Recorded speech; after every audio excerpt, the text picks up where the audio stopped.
Okay, good evening, ladies and gentlemen. I'm going to call the Richmond City Council meeting of Monday, November 28th, 2022 to order. May I have a motion on the minutes? So moved. Moved and seconded. Any errors or omissions? All those in favor, opposed, carried. Madam Clerk, any agenda additions or deletions? Mayor Brody, we have one agenda correction on page CNCL 9. This is for item 15. Recommendations 4 and 5 are duplicate and need to be deleted. All right, I don't think I need a motion to that effect. They're just duplications. So the first item is the 2022 Lulu Awards.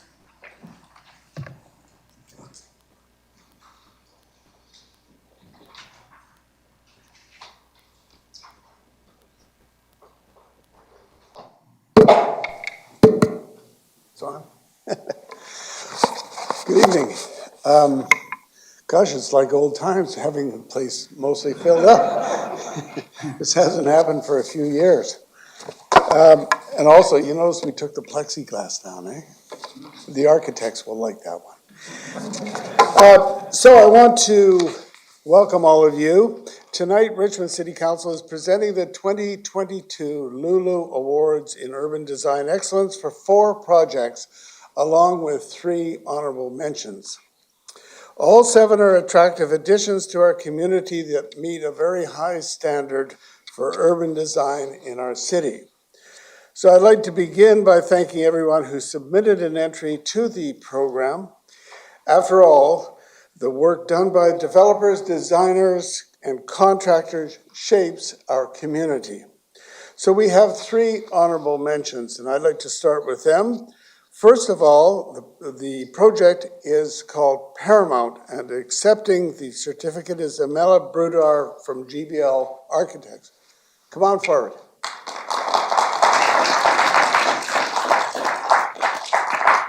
So I got a few things to say. So this was developed by Celtic Canada Development, and it's designed by the GBL Architects and PWL Partnership Landscape Architects, Inc. This residential and mixed-use high-rise building is appreciated for the great design response in establishing a landmark at a significant corner of the city center, as well as the excellent integration of the public art with the architecture at a scale and prominence to the urban context. So congratulations. So come on around here. Well done. Thank you.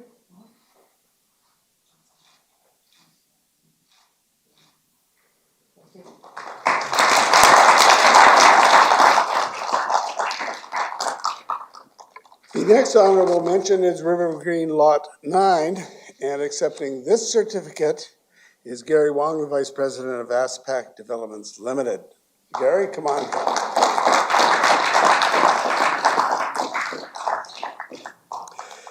So this project was developed by ASPAC Developments Limited and designed by the IBI Group and PFS Studio. This residential and mixed-use high-rise building is appreciated for the excellent choice of materials and attention to detail with a meaningful response to the context. The step-down form of the buildings towards the river engages with the waterfront and connects well to the surrounding context. Congratulations.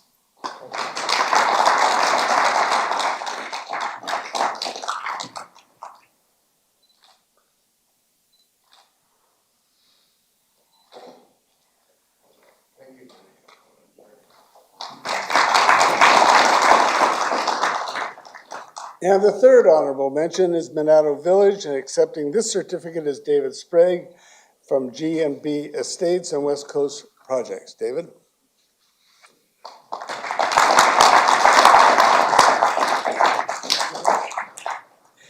Now this project, Monadnock Village, it was developed by G&B Estates and West Coast Projects. It was designed by the Urban Design Group Architects and ETA Landscape Architecture. This commercial development is appreciated for the thoughtful collection of design moves, including the integration of heritage elements to fit the context, well-held street edges, and stormwater management strategies. Congratulations.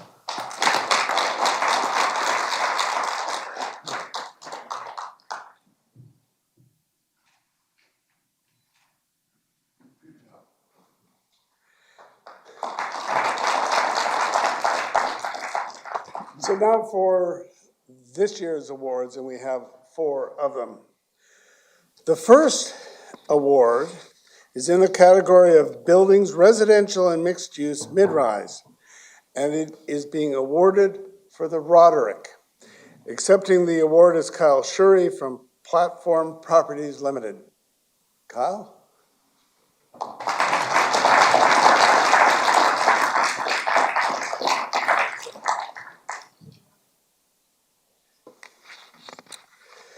So, as I say, it was developed by Platform Properties Limited, and it was designed by ZGF Architects, Inc. and Perry and Associates.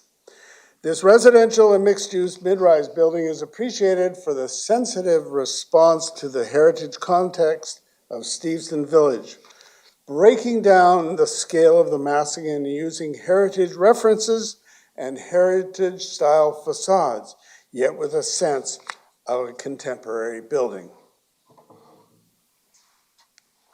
So congratulations.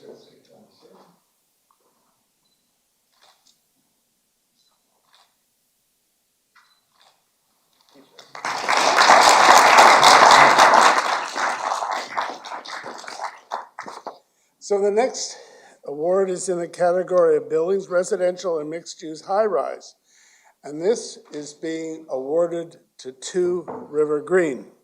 Accepting the award once again is Gary Wong, the Vice President of ASPAC Developments Limited.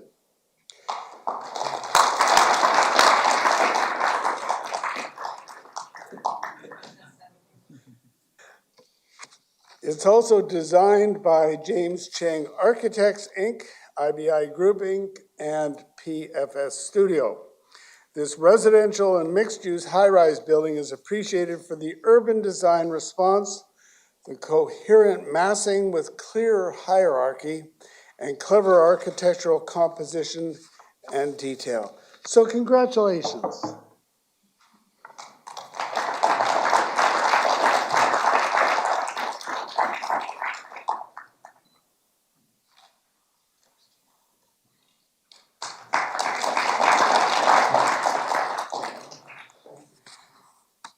Next, we have the project award in the public and institutional open space category. And this award goes to the Steveston Nikkei Memorial. Accepting the award is Joe Fry from the HAPA Collaborative. Joe? Where are you? There you are.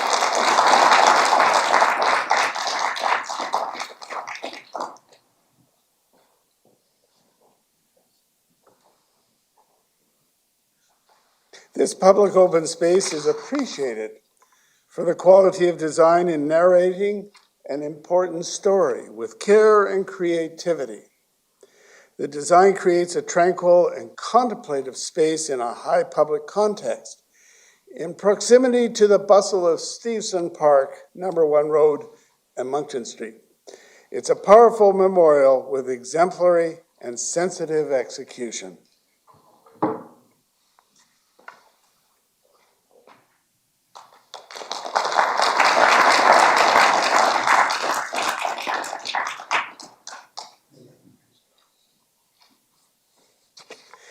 And the final award is in the category of open space landscape innovation.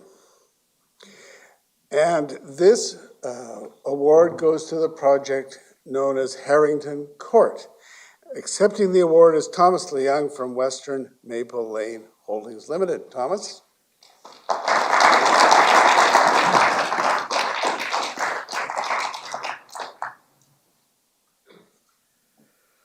So as I say, it's developed by Western Maple Lane Holdings Limited. It was designed by Fougere Architecture and Ito and Associates, Inc.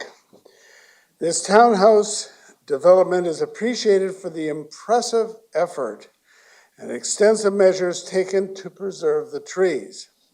The innovative design includes sensitive response to grading with short retaining walls and bridges to preserve the trees, resulting in a successful contribution to maintaining the neighborhood and the streetscape defining character, while also creating intimate private spaces for the residents.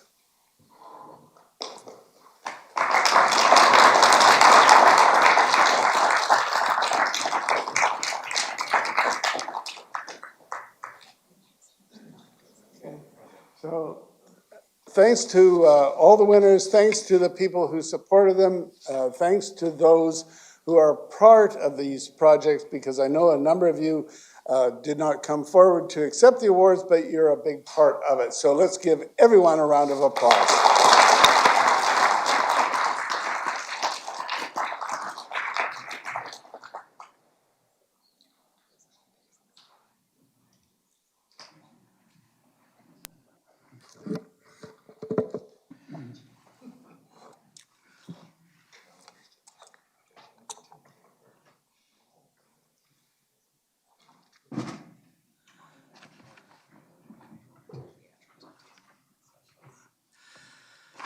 Okay, so with that, may I have a motion? Oh, just give it a sec.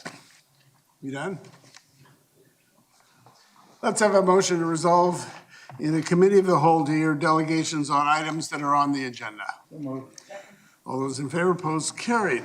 So we will go now to, first of all, we have a couple of delegations who have signed up to speak. First of all, I'll go to Brian Veljacek on number 15. Is he here tonight? Please come forward. So have a seat. And for those of you who are going to be delegating, please, yes, have a seat there. If you could begin by stating your name, identifying yourself, telling us the item that you want to speak on, and then you've got 5 minutes. So go ahead. Okay. I'm Brian Veljacek, and I want to speak on the subject that the removal of the resident on south side of Bayview Street. First of all, I want to thank all the councillors and that actually talked to me and returned my emails that I sent them this last week. I'm pretty upset about all of this stuff, and I'm not a great speaker, and I do my best here. I've lived in Steveston for the last 12 years. I've been a commercial fisherman out of Steveston for the last 40 years. I purchased 3900 Bayview Street to build my retirement home. I have no intention of selling it. Bayview property is currently zoned CS2 residential commercial. I plan to expand the current second level over the Cove restaurant. I plan to stay within the current footprint and height limits. I'd love to widen the existing boardwalk. I would like to build my apartment large enough to accommodate the space for a live-in caregiver. I presently have one for my 95-year-old mother, and I'd like to do the same at my house in there too. Now, council has several objections that I've noted over the last weeks with these meetings for this residence. They believe the public does not want residential south of Bayview Street. They believe the public will lose river access. They believe residential will privatize the waterfront. I don't believe this at all. My proposal will not do any of these. In fact, will only improve the community. I've not met one Steveston resident that would not want waterfront residents. I've been working with the city for about 3 years on this project. I've followed all the requirements for the CS2 zoning. I've followed all the directions that the city has given me. Now council wants to remove my application and reduce my zoning. I feel the city is very unfair and they're screwing me on this. I ask myself, why are they doing this? And here is my explanation. I believe the city wants to stop residential to purposely devalue the Esso property at 3880 Bayview Street. I believe the city wants to buy this property at a lower value. I don't believe the city should be able to do this and to use their power to advantage themselves. I think this is unfair. I think this is wrong, and I think this may be illegal. I thought the city's mandate was to help taxpayers with their applications, not to remove and devalue their property. My question to council, why are you doing this? You know, why are you doing this to me? So how can you help me with my proposal? That's what I want to know. I wonder how many of you can look at me right now, while you're voting against my proposal, how can you do this? How would you feel or respond if you were in my shoes? Now, I've had a lot of help and support from this council, but some others not so much. And I just like to, anybody want to reply to any of this? Sir, it's time for you to tell us what's on your mind. We'll have a debate later. Okay. Well, that's about it. All right, thank you very much, sir. Councillor Day has a question. Just a minute, sir. Sorry, I didn't realize you were finished already. You said that you purchased the property, but don't you in fact have a lease on the That's property? right. That might be, I purchased the lease for the property. You're right. Good. I just wanted to confirm that. Thank you. Yeah. All right, thank you very much, sir. Anybody else? Or? No, thank you very much. The next delegate who signed up is Ken Chow. Is Ken here? Please come forward, sir.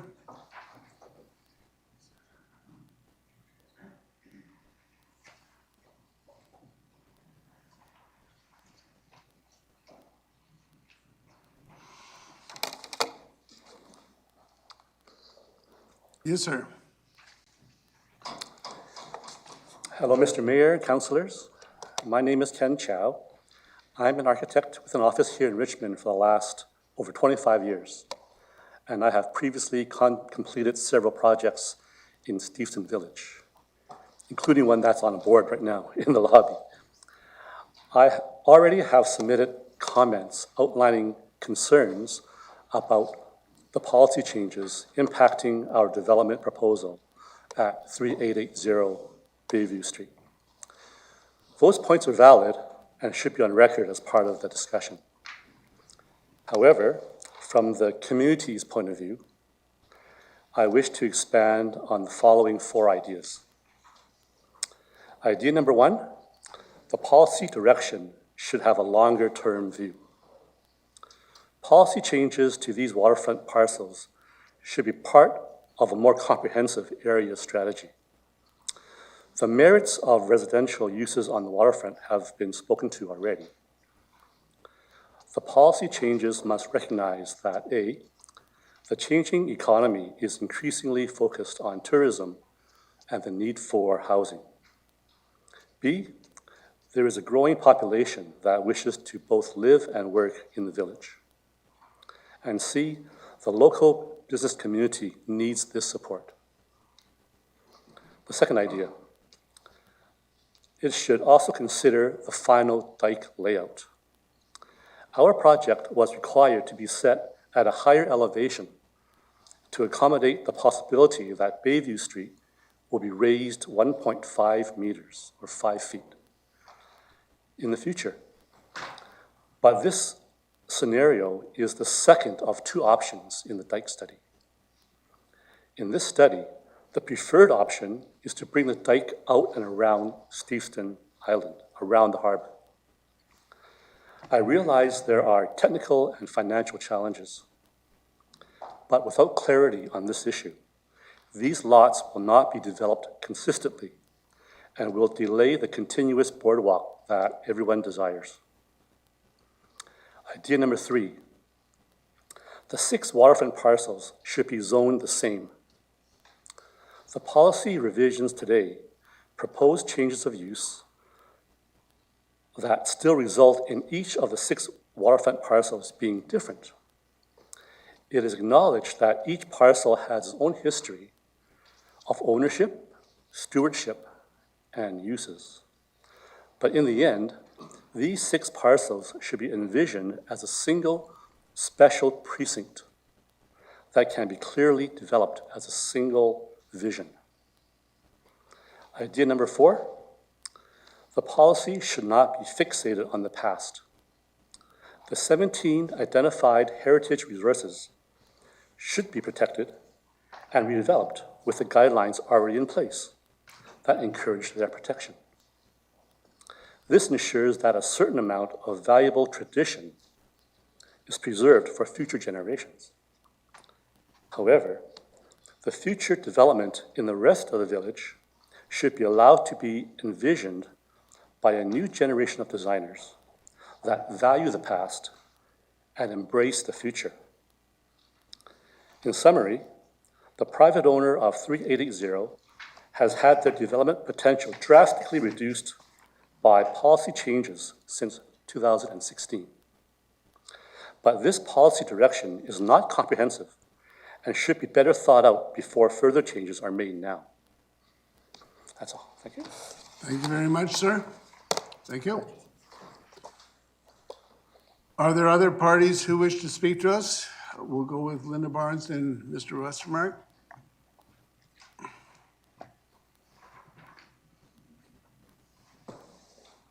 I'll try this side. Good evening, my name is Linda Barnes at 4551 Gary Street in Steveston, Richmond. And the first item I would like to speak to on behalf of the Richmond Arts Coalition, I am the chairperson of the Richmond Arts Coalition, is item 7. Thank you. Number 7 on your consent agenda. You already have a letter on behalf of the Richmond Arts Coalition supporting the events that are on the council report. However, the amounts we believe are inadequate at this point in time, given the cost of living. And so we are asking that you increase those events by a cost of living increase. As everybody is experiencing rise, so are the arts and the cost of producing a festival. And so we would request you reconsider and add that to your budget. The other item I would like to speak to is number 15, and this is on behalf of my husband and I, who are residents and have been long-term residents of Steveston since 1970. I was on council, as a number of you who are sitting here tonight were, when we passed the Steveston Area Plan. And if you'll remember, two of the issues that were discussed were both the height and also the residential incorporation into Steveston. The height at that point in time, I believe, was 20 meters, and that was to be cognizant of the history of the canneries along the Riverport. And that was the issue. And also the issue was keeping Steveston at the 9 meters was seen to be kind of architecturally ho-hum. It does not give any ability for an architect to design buildings that give some difference to Steveston. And there's very limited areas in Steveston where it's possible, and it was felt at the time, and I still feel now, that the waterfront is a time where you can increase those densities. The other issue is residential on the waterfront. Steveston, believe it or not, needs the density. A number of you were at my 2020 group meeting on Thursday, where the Steveston Business Association reported that there are currently 11 businesses for sale in Steveston. That is a tremendous amount in a very small village. People in Steveston hurt through the winter. When you come in the summertime, it looks vibrant. It looks like, it's a successful, busy place. But that's not the year-round picture.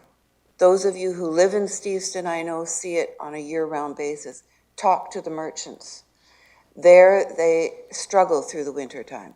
Without local people in the village to support local businesses, they find it very, very difficult to survive year-round. And that was really one of the big reasons that the council of the day supported incorporating more residential in the village. So I highly encourage you to take a look at both of these two issues on this report to council. I was aware of the building going up on the old Butterworth site, but I was not aware of Mr. Jessup's building at all before tonight. And so I really ask that you think a huge change for Steveston through a very small way of getting out to the neighbors. Most people aren't aware that this is a big change, and it's thinking of going through tonight. So I really encourage you not to support these and reconsider. Thank you. All right, thank you very much. Mr. Westermark?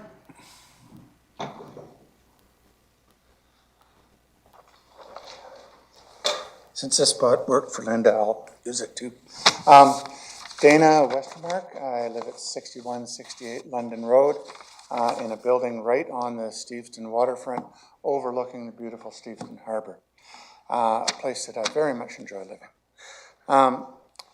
Sort of to speak to my bona fides with respect to heritage issues, I spent 7 years redeveloping the north side of Alexander Street from Columbia to Carroll down in Gastown. I worked with the City of Vancouver's Heritage Commission and went through an extensive process for getting those projects approved to comply with the preservation of historic places. I restored the Abercrombie House at 13333 Princess Street, a beautiful blue and cream-colored building that's next to the bridge that goes over from the dike to the London Landing neighborhood. I was instrumental in the restoration of the Branscombe House at the corner of Steveston Highway and number 2 Road. And I also preserved the Steveston Methodist Church, where the Richmond Hospital Foundation now has their thrift shop. I spent 8 years on the City of Richmond's Heritage Commission, and 3 of those years I spent working on the Steveston Conservation Strategy. I also spent 5 years on the city's design panel, as 4 of those years as the chair, 6 years on the UDI Liaison Committee, and 5 years on the chair, as the chair. So the conservation strategy was prepared by 2 architects with a specialty in heritage preservation, a landscape architect with similar credentials, 2 city planners, and 4 volunteers from Heritage who were long-standing members of the Heritage Commission. The strategy took as long as it did, 3 years, because there was exhaustive consultation and engagement with the public. The purpose of the strategy was to ensure that Steveston was developed in a manner consistent with its historical context while preserving the key heritage elements. The concept to invigorate and revitalize the commercial activity in the village by encouraging residential development above commercial development, sort of a cornerstone feature of the plan. The proposed bylaw is completely at odds with these objectives. The waterfront was home to massive cannery buildings which stretched in an unbroken wall from the Gulf of Georgia cannery all the way out to number 2 Road. There's 27 canneries. These were huge buildings, and they dominated the waterfront. That is the historical context of Steveston. So to suggest downscaling those buildings to 2-story buildings is completely contrary to the historical context. In fact, the only building along that small strip that sort of meets the historical context is the one that houses the Blue Canoe and the Catch restaurant. You know, it's tall, it's massive, it's bulky building, and that's the type of building that existed along that waterfront. Along the rest of the waterfront, from number 1 Road all the way out to beyond the Britannia Shipyard, and from 7th, sort of beyond the Gulf of Georgia Cannery out to and around Gary Point, the public has access to the waterfront. They can get right up to the water's edge all the way along those areas. Only in this small 3-block stretch is there a vestige of the original heritage elements of Steveston, where there are buildings on the waterfront where you have to pass through passageways or alleyways to get out to the water's edge, and that the water's edge is primarily an industrial or commercial focus, right? So, the Steveston in its heyday was a vibrant, busy, bustling town, right? It was packed with brothels and bars and nightclubs and gambling dens, and it was, a happening place. Right now, Steveston rolls up the sidewalks at 9 o'clock. So, I think it would be terrific if we could do things to reinvigorate the Steveston commercial area, address some of the points that Ms. Barnes mentioned about the wintertime being a tough time for the local businesses, and kind of address the need for more population right in the village. In a time where we're struggling to find opportunities to increase density, the last thing we should be doing is going backwards on density in a location that has already been approved for, particularly when that density reinforces the historical context of Steveston. All right. Thank you. Thank you very much, sir. Anyone else wishing to speak to us on an item on the agenda? Anyone? May I have a motion to rise and report? All those in favor, opposed, that is carried. That brings us to the consent agenda, and I'll just list off the highlights.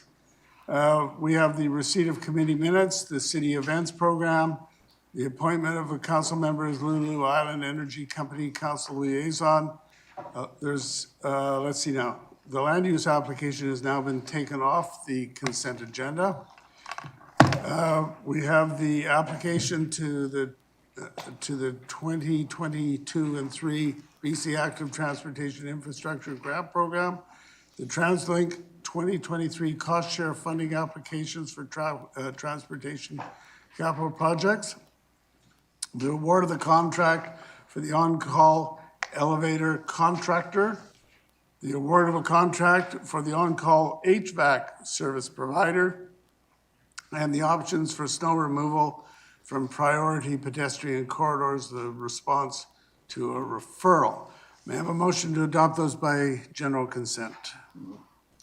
Moved and seconded. All those in favor? That is carried. All right, speaking to the consent agenda, Councillor Wolf. Thank you, Your Worship. Just very briefly, I'll just touch on a few of the items from the consent agenda. The city events program, as was discussed in General Purposes Committee, I don't recall a consideration for a cost of living increase. I'm not sure if staff could just very briefly touch on if that was a factor in the costs or not, because that didn't come up. Thanks.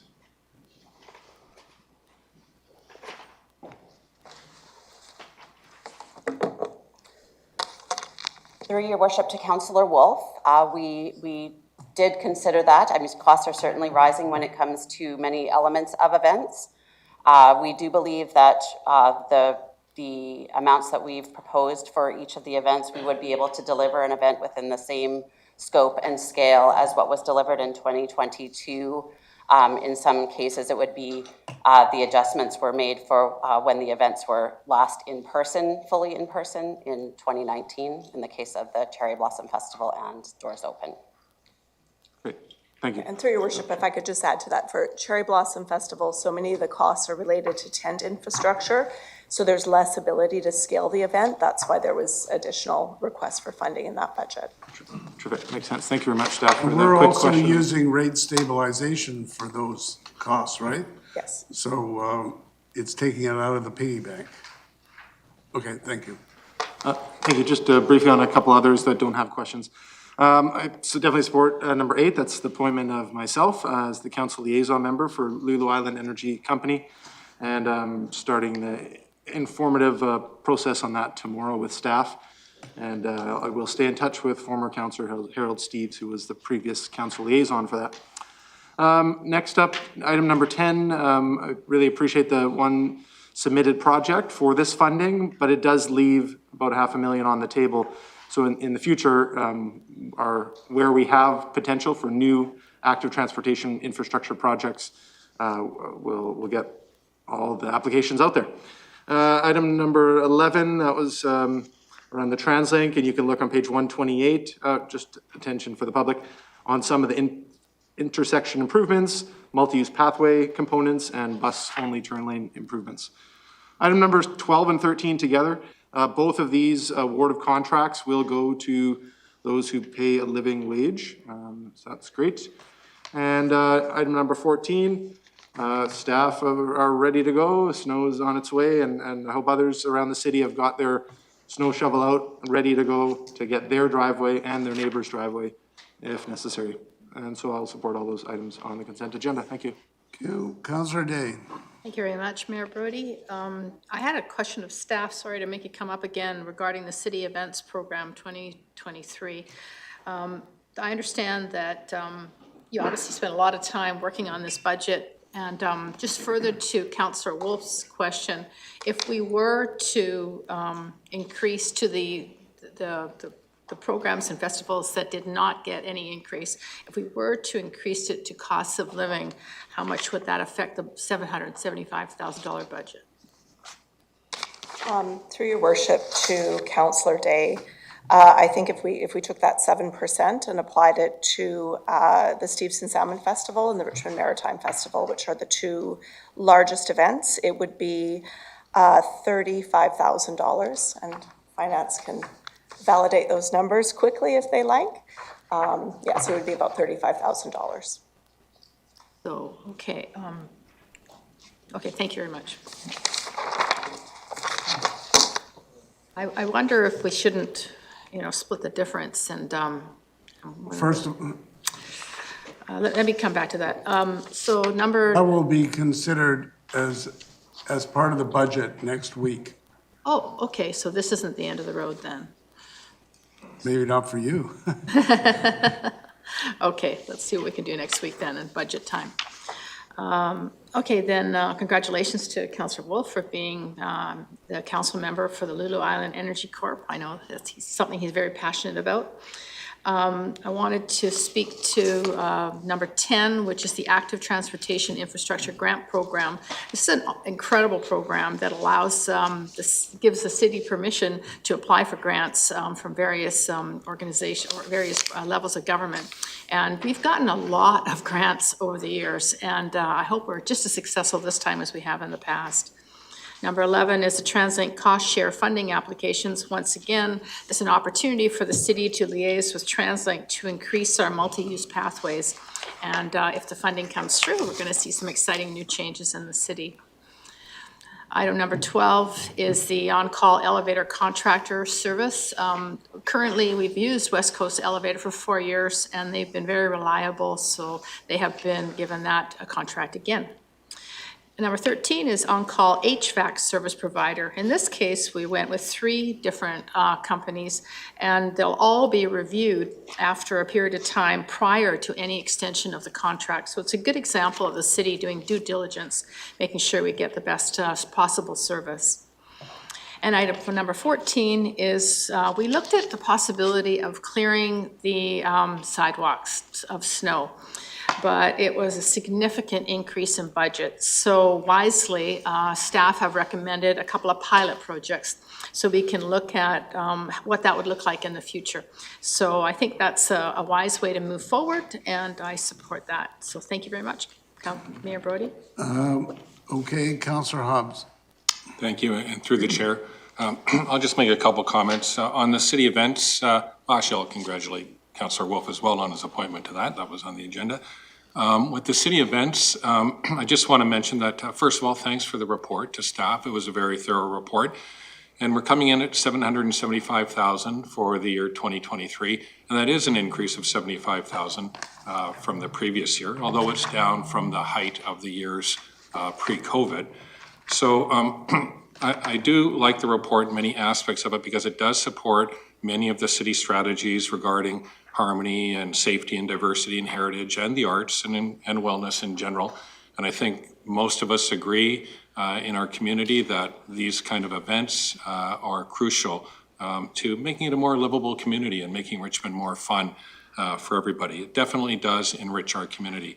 There's 7 very good guiding principles in this report. If you read it, I think you'll agree with all of those. I just want to mention that with the Cherry Blossom Festival, for instance, this is the 50th anniversary of the Wakayama Sister City relationship.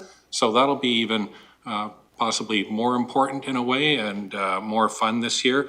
The neighborhood grants are an important part of it, the food security grants. Anybody who made it to the Garlic Festival this year, I was kind of blown away by that one, actually. It was so well attended. It was actually just incredibly good. And my personal favorite, if I can pick one, the Richmond Maritime Festival, of course, I think is wonderful. And I think some people, when they look at the grant money for things like this, they might think that, tax dollars should be spent in a different way on potholes or sewers or something. But I just want to point out, I remember reading something a long time ago, and I think the return on investment in terms of what we just heard about businesses in Steveston, but elsewhere in Richmond too, the return on investment is about 4 to 1. So the city puts in this money, I'm getting some hand signals from the audience that it's even more, but what I read was 4 to 1. But in any case, there is a return on investment when the city spends money on these kind of events. And the last thing I'll just mention is about, so I fully support that, that expenditure on events. It's going to be a tough budget year, and I have to say, I'm open to discussion, but a 7% increase over what we have, I'd really look at that in a harsh light because it's going to be a tough budget year. Just on the snow removal, I do support the pilot project. The trouble in Richmond is that we don't get much snow. Some years we don't get any, and some years we get some. And when we get it, it can cause a lot of headaches. So I think I support this pilot project. I'll be interested to see the results. But it's always difficult for a city like Richmond and other cities in the Lower Mainland, but maybe mostly us, to spend a lot of money on snow removal equipment because we don't use it that often. So it has to have, an interoperability with other functions in the city, I think, before you spend a lot of money on equipment for snow removal, although this pilot will be informative. So I do support that. Thank you, Your Worship. Okay, Councillor Liu. Thank you, Worship. I too will be supporting everything on tonight's consent agenda. Brief comment about number 7, the city events program. I'm just really excited to see so many of these programs back up again. And I'm excited to see that we're going to be doing a study to figure out what our signature event will be for the following year. And hopefully we'll get support for that. I think we've all enjoyed the World Festival out here before.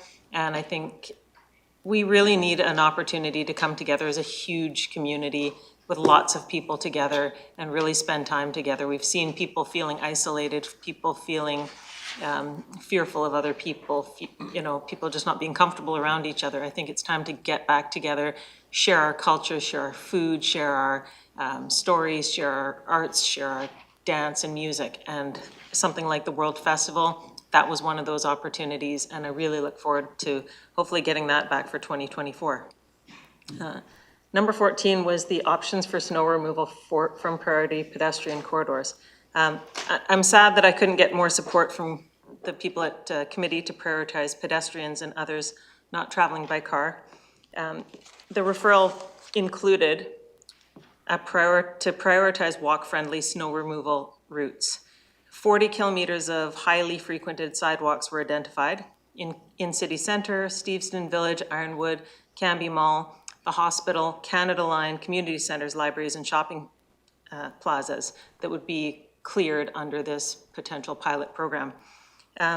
It needed capital equipment of $165,000. So part of the problem is that you need special Kubota, smaller things. It needs to be heated so that the person driving it doesn't freeze to death and hate their life.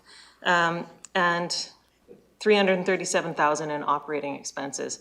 And part of the problem too is apparently if we put it in right now, we're not going to be able to get it for this winter. That being said, we've got a snowfall warning for tomorrow night, so there may be differences of opinion after tomorrow when it finally does go to budget.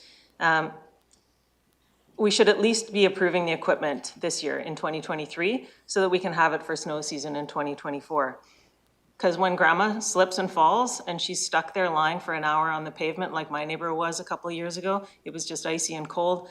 She was there for an hour waiting for an ambulance. We know we don't have ambulances. We know nobody's coming to pick up grandma very quickly. $500,000 goes pretty quickly when grandma's in GF Strong trying to get better. So, thank you. Councillor Howe. Yeah, Your Worship, I do support everything on the consent agenda, but I want to comment and ask questions on two items.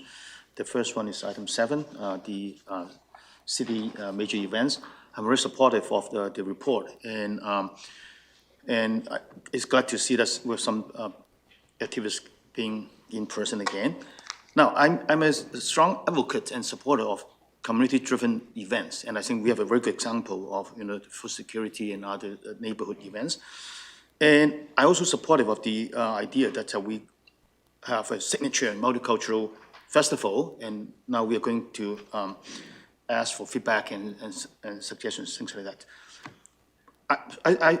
I don't know, during the process, can we really take an approach to see if we can twist things around? Instead of city being the major provider of a major event for the multicultural aspects, but because, we have so many organizations, groups, doing so many things individually.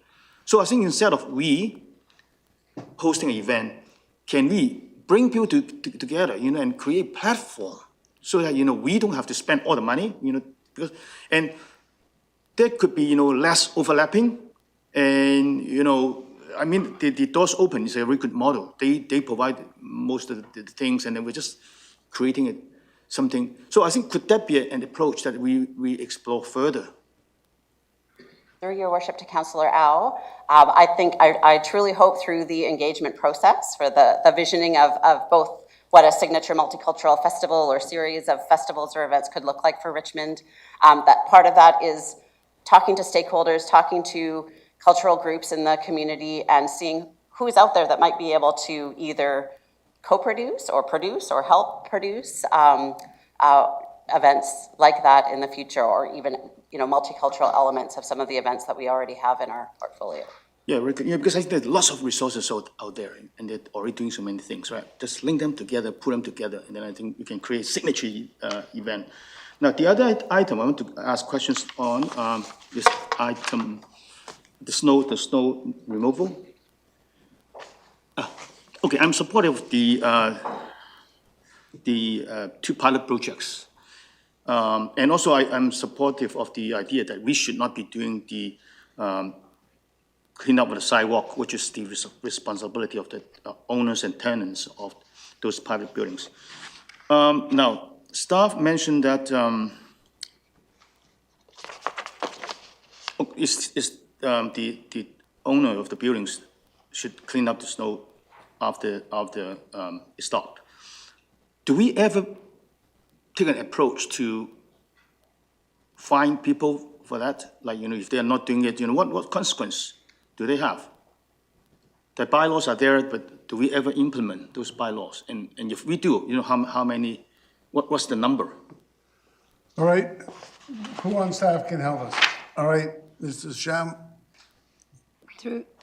Through your worship, we have written very few actual tickets on snow removal because the whole point is to get people to comply. So what we do is we go out and we do education ahead of time, and then we work with the homeowner and explain to them why they need to, and we've been getting good compliance generally. The ones that we seem to have issues with, if there's nobody actually in the, like they have gone on vacation or something like that, and there's nobody in the home. And a gap, I would say, could be sites that are just fence off pending construction. Okay, good. Okay, now, my second question is about the financial impact of the two pilot projects. Now, staff mentioned that it could be funded within the existing funding level, but how big the amount are we talking about? I know that you have the money to cover it, but what are the dollar terms? How much are we talking about?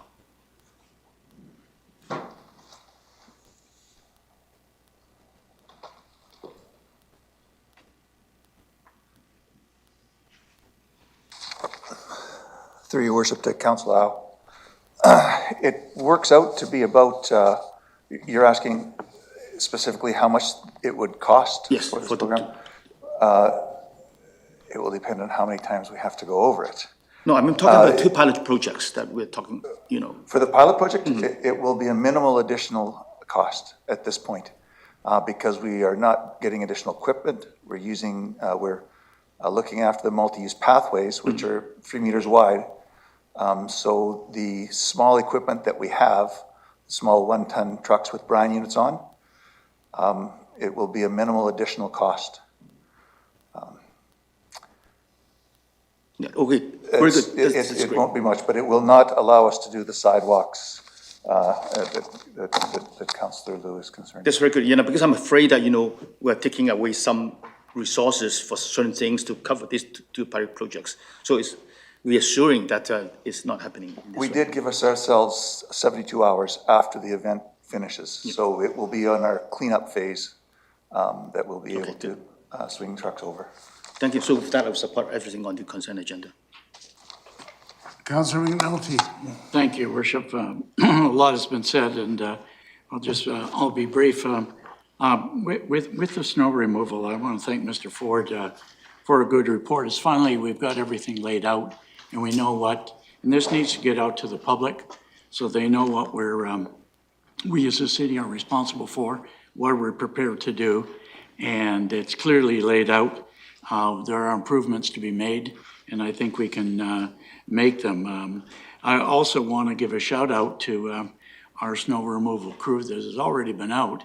For people who don't know it, those lines on the road, that's the brine that's already been laid down by our people, and we're already proactive before the snowfall, and it's always been that. So kudos to those people at the workshop, and please pass on our congratulations and thank you, because I know tomorrow night or the next morning, they're gonna be out 24 hours and trucks driving throughout the city. So I did want to say that, but I did want to comment on, we call it a pilot project, but I think I thank staff for the idea of educate and not fine. I think there are a lot of people that don't think that the city is going to clean their sidewalk. We do everything else for them, so why wouldn't we clean their sidewalk during the snow? And we need to get them out there because of the ice underneath, and it's an investment in safety of what we're doing. So I think when budget comes next week or the whatever, I think we may look for that $500,000, or at least a referral to staff to see how we can have the walk friendly so grandma doesn't fall down. And it's not grandma. I've seen some pretty good athletes fall down on the snow and on it. So then the other thing is to encourage people to be a snow angel. There's no reason why, if you've got time, you can't shovel your neighbor's walk. If they're not doing that, at least go halfway and make them feel guilty, and then hopefully they'll shovel their side and do it, or meet halfway and have coffee. So I think great report, stimulates a lot of discussion and activity, and I support it. And I support that even though I'm not on Public Works. The other comment, Your Worship, I wanted to make was, as everybody else has, with regard to the city events budget. A great report. We've just come out of 3 years of lockup. And here we got 8 events on the community, some of them actually quite big. And we're sort of busting out like a flower unveiling and what have you. And maybe the monies aren't there, but at least they're what we had before. And I'm happy to support them and make sure people attend them. We wanted to ask, a weekend baseball tournament, for example, can bring $1 million into the community. So just think what some of these arts programs and other programs are going to bring in the community over a weekend while they're going on. And that's stimulating the economy and what, and that's just, 8 teams coming to play baseball at the local park from all over. So I think we know the value, and the economic value was mentioned earlier. So I'm very happy to, the $775, we have it. Obviously, it's in the budget. No increase to taxpayer. I do want to ask a question, though, about the Multicultural Festival, if I may. One of our most successful multicultural festivals, Your Worship, you'll remember, and that was the Kaleidoscope, when we had Rotary do the Kaleidoscope in Mineral Park, and some of you others might mention it. And to me, that's a critical one, and it has so many implications. We're talking about the partners and whatever, the cultural harmony and art strategy. We got the arts groups here tonight. We just need to get the Highway to Heaven and I hope that you will consult them. And I think as Councillor Al was alluding, they would probably take the lead in something like this. I don't think we do a lot of studying. I think that they would come in, and I think it's very critical. We talk about harmony, racism, and everything else. This is very critical to have, like we used to have, and I believe that was 20, 25 years ago. Your worship, correct me if I'm wrong, but we used to have a kaleidoscope, and it was very, very well attended for 2.5, 3 days in Minderoo. So to me, that's a priority. You've only asked for 40,000. Let me know if you need more. We'll try to find it, because I think that the sooner we can get on the books with that one, the better on it. So I think the events that you've proposed and are good. How soon can you bring that one forward? That was a question I was going to ask. I almost forgot. Through your worship to Councillor McNulty, are you asking how soon could we bring a proposal forward for? There's some ideas anyhow. Our intent is to get going as soon as we can, once the budget is approved and the program is approved, to get working on that. So maybe in 10 minutes. You'll get moving on it. Okay, and I do support all the others on items on the agenda, your worship. Just before you go, though, Kaleidoscope was mentioned. Didn't that evolve into the World Festival? I'm not sure I can answer that question. Yeah, through your worship, I think we'll have to go back and talk to some of our colleagues and people that were involved, because I'm not familiar. It did. Okay. Anyway. Okay. Okay, thank you. Councillor Gillanders. Thank you, your worship. I agree with everything that people have been saying. I also support all the items on the consent agenda. I just want to congratulate Michael Wolf for his appointment to the Lulu Island Energy as the council liaison.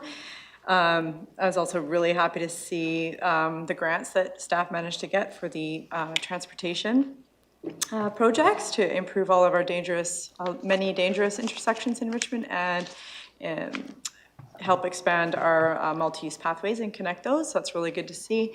And regarding the snow removal, yeah, I think snow removal has always been it's always been known that Richmond doesn't do much for snow removal, and it's because we'd get snow and it'd be gone the next day, and we just don't know what to expect in the future with extreme weather, and it seems like now we get a lot more, and then there'll probably be winters where we don't get any. But I do have one question to staff about this, is I don't know whose responsibility. We have a lot of neighborhoods that don't have sidewalks, for example, and in my neighborhood near Number 1 Road in Williams, south on the west side of Williams, for example, there's a multi-use pathway that goes all the way to the dike, and there's no sidewalks there. So is it the responsibility of the homeowner or renter on that street to clear the multi-use pathway, or is it the responsibility of the plow? Because it didn't get done last year, and it'd be good to know. Through your honor to Councillor Glanders, I've already added that section on the list. Oh, you did after I mentioned it last week? I was out there as soon as you mentioned it. Oh, and great. It isn't a multi-use pathway. It is a delineated bike lane. Right. So, and I've talked to transportation as well, and looking for sidewalks along there, at least temporary walks to get the kids off the road.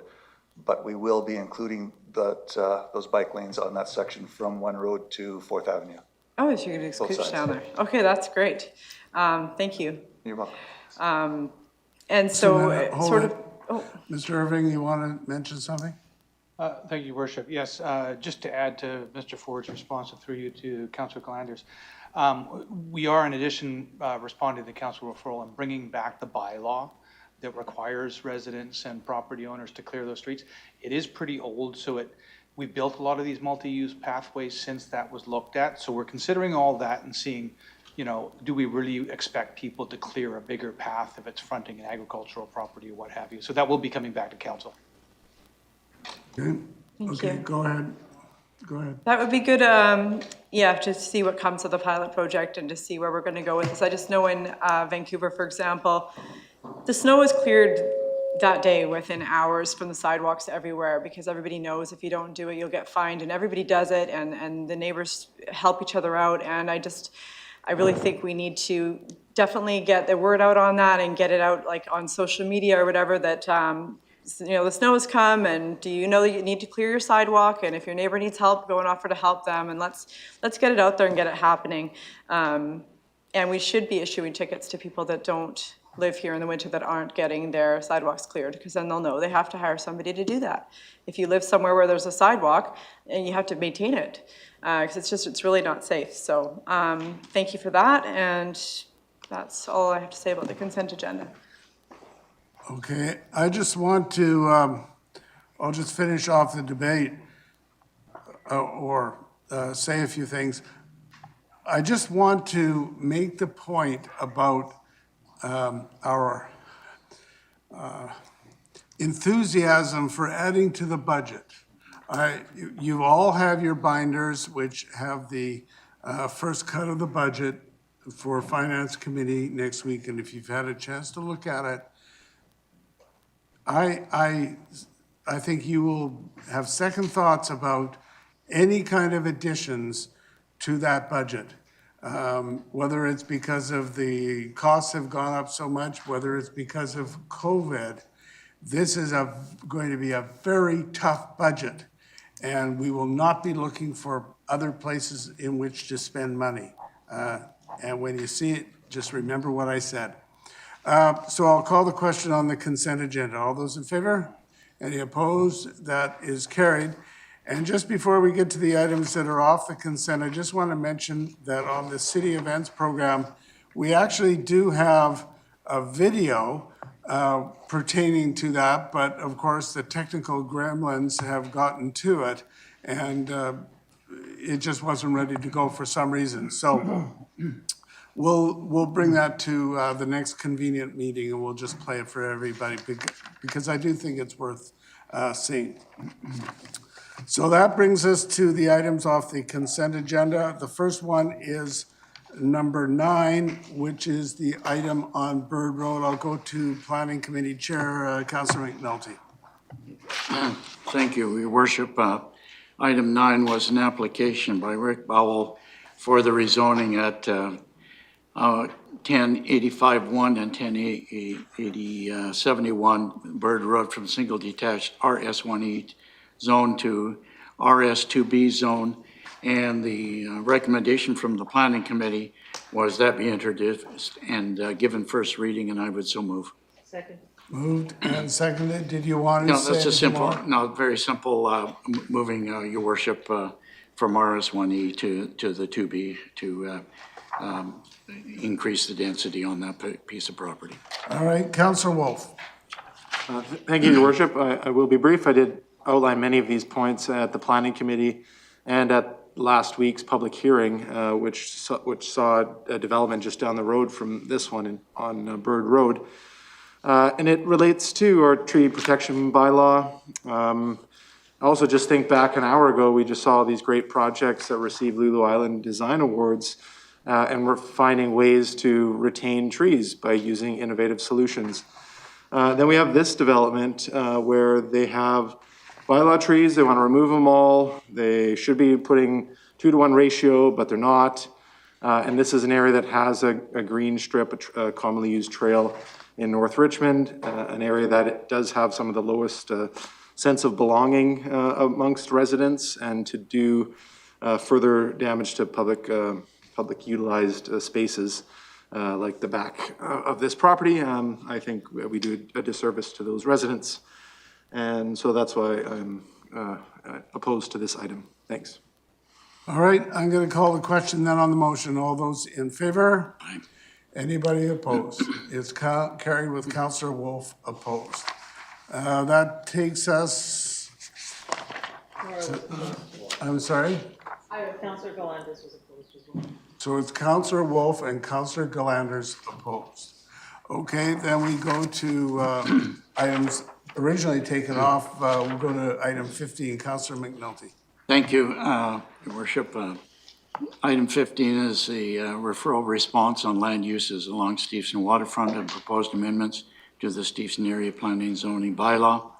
And the Planning Committee, these were the items that the Planning Committee supported, Your Worship, is that the Richmond zoning bylaw 8500 and the amendment 10394, which revises the Steveston Commercial CS2, Light Industrial IL, and Steveston Commercial and Pub ZM U10 zoning districts to not permit certain uses on a site-specific basis at 3540, 3800, 3866, 3880, and 3900 Bayview Street, and 1255 1 Number 1 Road, it be introduced and granted first reading, and that the official community plan amendment to revise the permitted height building to 9 meters in the Steveston Village Riverfront area contained in section 2.4 of the official community plan, that's Steveston area plan, be introduced and granted first reading. And that the Richmond zoning 8500 and bylaw 10393, which revises light industrial zoning to district to implement a 9-meter maximum building permit height on site-specific basis at 3540 and 3880 Bayview Street and 1255 1 Number 1 Road be introduced and granted first reading, and that the official community plan amendment 10371 and 10392 have been considered in conjunction with the city's plan and all the other statutes, the regional plan, the growth strategy, etc. And it has been considered in accordance with Local Government Act and official committee, and I would so move. Okay, is it seconded? Moved and seconded. Did you wish to? I really have nothing to add to that, Your Worship, on there. I think it was straightforward, and it was supported by, without dissension by committee. Yeah, I just want to emphasize, this is the part, this is not the issue of residents in that area of, along Bayview.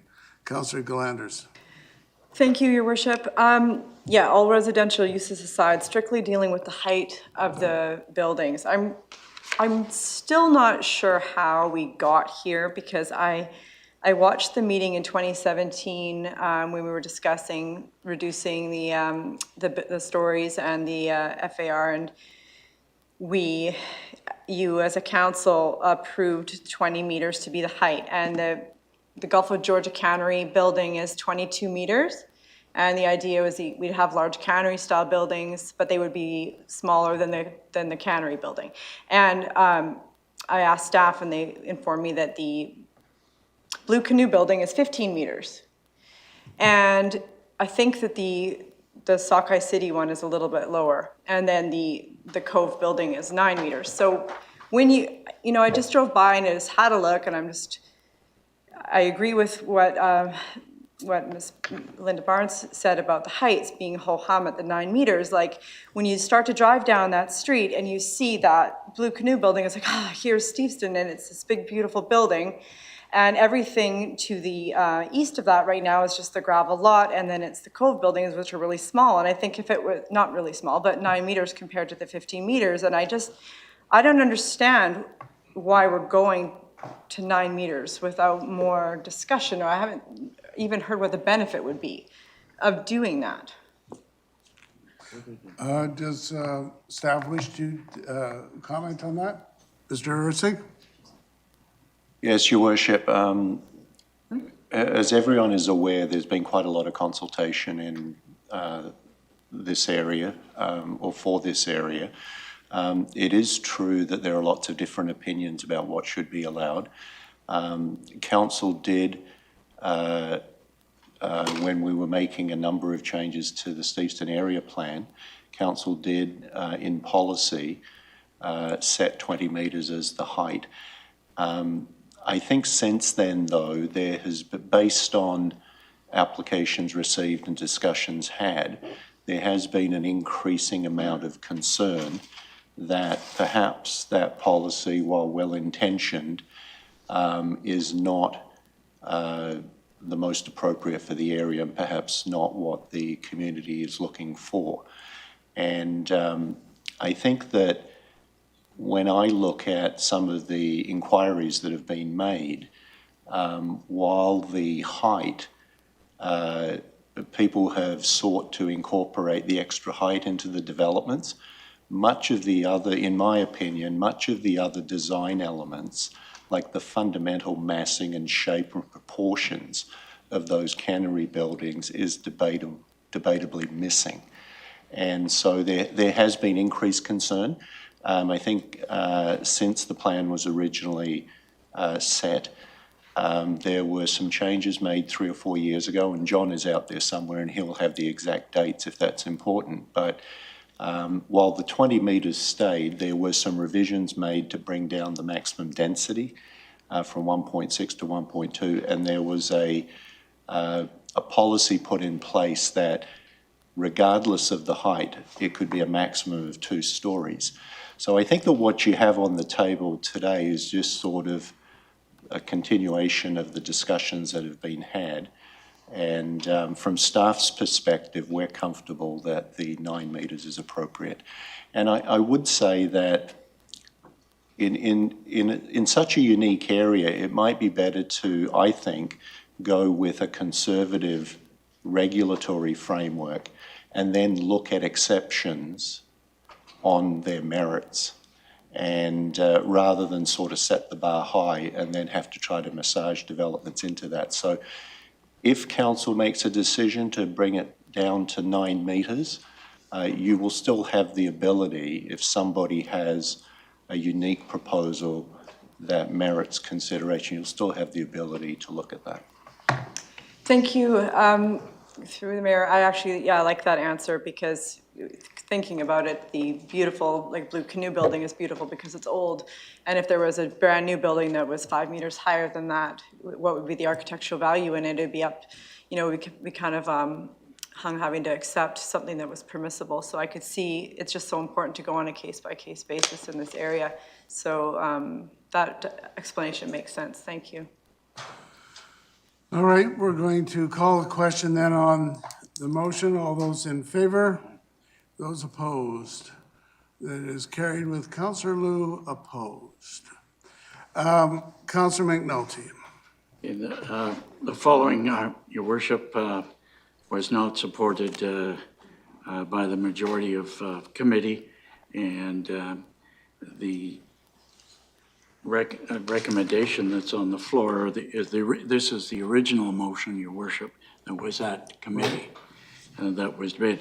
That the official community plan bylaw amendment 10371 to revise the land use policy to no longer permit residential use of Steveston Village riverfront area contained in section 2.4 of the official community plan be introduced and granted first reading, and that the zoning bylaw 8500 and the amendment 10372, which revises the Steveston commercial CS2 zoning district to not permit residential and related use in specific basis at 3866 and 3900 Bayview, and the light industrial IL zoning district not to permit a residential security or operator unit on a specific site basis at 3540, 3880 Bayview Street and 12551 number 1 road, and the Steveston commercial and pubs at MU10 zoning district to be remove residential and related land uses from the zone, be introduced and granted first reading, and I would so move. And is it seconded? Moved and seconded.